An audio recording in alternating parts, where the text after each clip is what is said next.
नमस्कार, स्वागत है आपका उद्धार न्यूज में। मैं हूं आपके साथ राज यादव। आज हम बात करेंगे बाबा रामदेव की। जिस तरीके से कोरोनिल दवा को लेकर बाबा रामदेव ट्रोल हो रहे हैं, आखिर क्या वजह है, इसको लेकर के पूरी विस्तार से चर्चा करेंगे। कोरोना वैश्विक महामारी को लेकर दवा बनाने के लिए पूरे विश्व में रिसर्च जारी है। इसी के क्रम में लगातार कई ऐसी संस्थाएं सामने आई हैं जिन्होंने ये दावा किया कि उन्होंने कोरोना वैश्विक महामारी से लड़ने के लिए वैक्सीन बना ली है या दवा बना ली है।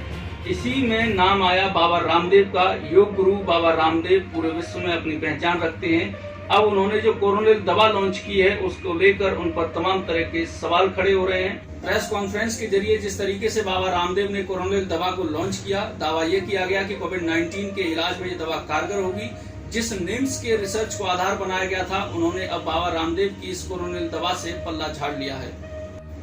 स्वामी रामदेव और आचार्य बालकृष्ण के साथ 4 अन्य लोगों के खिलाफ जयपुर के ज्योतिनगर थाने में एफआईआर दर्ज कराई गई है। आरोप लगाया गया है कि इन लोगों ने जिस तरीके से कोरोनिल दवा को लॉन्च किया, कोरोना वैश्विक महामारी से लड़ने की दवा करार दिया, वो कहीं न कहीं एक भ्रामक प्रचार है, जिसको लेकर के यह एफआईआर दर्ज कराई गई है। जयपुर के ज्योतिनगर थाने में 26 जून को यह एफआईआर दर्ज कराई गई है। आचार्य बालकृष्ण के साथ इसमें अनुराग वासने, निम्स अध्यक्ष डॉक्टर बलबीर सिंह तोमर और निदेशक डॉक्टर अनुराग तोमर के साथ कई अन्य शामिल हैं। धारा 420 यानी धोखाधड़ी में यह शिकायत दर्ज कराई गई है। अधिवक्ता बलराम जाखड़ के द्वारा यह एफआईआर दर्ज कराई गई है। देश के कई अन्य राज्यों में भी बाबा रामदेव और आचार्य बालकृष्ण के खिलाफ एफआईआर दर्ज कराने के लिए प्रार्थना पत्र दिए गए हैं, शिकायतें दर्ज कराई गई हैं। तमाम ऐसी संस्थाएं हैं जिन्होंने बाबा रामदेव की इस कोरोनिल को लेकर के सवाल खड़े किए हैं। उन्होंने मांग की है कि बाबा रामदेव के खिलाफ कड़ी से कड़ी कार्रवाई होनी चाहिए। इधर आयुष मंत्रालय की माने तो जिस तरीके से पतंजलि ने प्रार्थना पत्र दिया था, अनुमति मांगी थी इन दवाओं को लेकर, उसमें कहीं भी कोरोना का जिक्र नहीं किया गया है, जिसको लेकर आयुष मंत्रालय ने कार्रवाई करने की बात कही है। पतंजलि ने ये 2-3 प्रोडक्ट के लिए एप्लीकेशन हमारे कार्यालय में दी।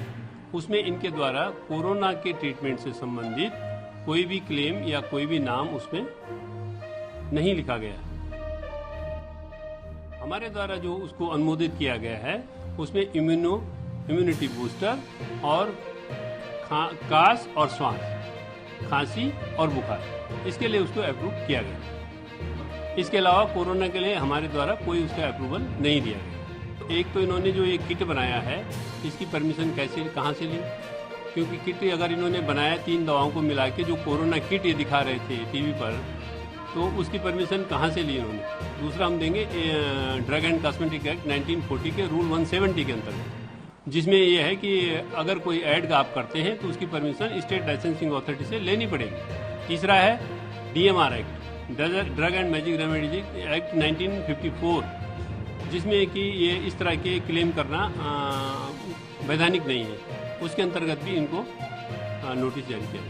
इन्होंने प्रेजेंट जो करा है, या जो कल हम देख रहे हैं टीवी पर या इलेक्ट्रॉनिक मीडिया में, उसमें ये कोरोना का ट्रीटमेंट का दिखा रहे हैं, तो जो कि ठीक नहीं है।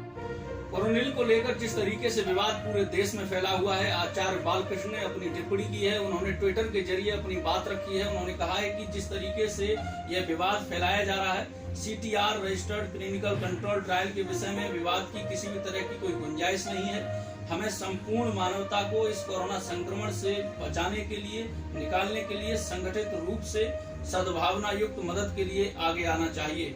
उनका साफ तौर पर कहना है कि जिस तरीके से यह दवा बनाई गई है, वो लोगों के हित में है, कारगर है। स्वामी रामदेव और आचार्य बालकृष्ण की कोरोनिल को लेकर जिस तरीके से विवाद खड़ा हुआ है, तो उनके पक्ष में भी लोग तमाम उतरकर सामने आए हैं। उनका सीधा आरोप है कि आयुष मंत्रालय की द्वारा उनको कहीं न कहीं इग्नोर किया जा रहा है। आयुर्वेद को बदनाम करने की यह साजिश रची जा रही है। उद्धार न्यूज की पूरी टीम भी भारत सरकार से यह मांग करती है कि इस विषय को लेकर गंभीरता से जाँच की जाए, जिससे यह पता लगाया जा सके कि आखिर बाबा रामदेव द्वारा इस दवा को किस तरीके से कोरोना की दवा करार दिया जा रहा है, या फिर आयुर्वेद के इस नुस्खे को जिस तरीके से आयुष मंत्रालय पूर्व में भी घोषित कर चुका है या लोगों को सलाह देता रहा है, उन तत्वों को ही यदि इस दवा में शामिल किया गया है, तो उन्हें अब प्रयोग करने से क्यों रोका जा रहा है।